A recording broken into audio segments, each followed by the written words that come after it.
দুনিয়ার মধ্যে যারা নেশা দ্রব্য পান করেছে,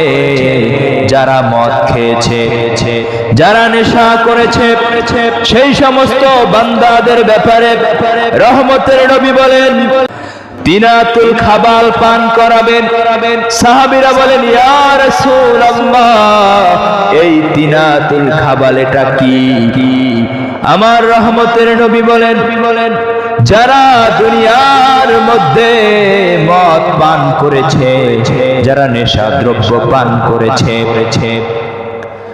খারাপ নাপাক পানি পান করেছে, নাপাক জিনিস ভক্ষণ করেছে, সেই সমস্ত বান্দাদেরকে আমার আল্লাহ জাহান্নামে যে বান্দাদেরকে পোড়াবেন, জাহান্নামী ব্যক্তিদের গায়ের পচা গলা রক্ত পুষ পানিগুলো আমার আল্লাহ সেই সমস্ত মদ্যপান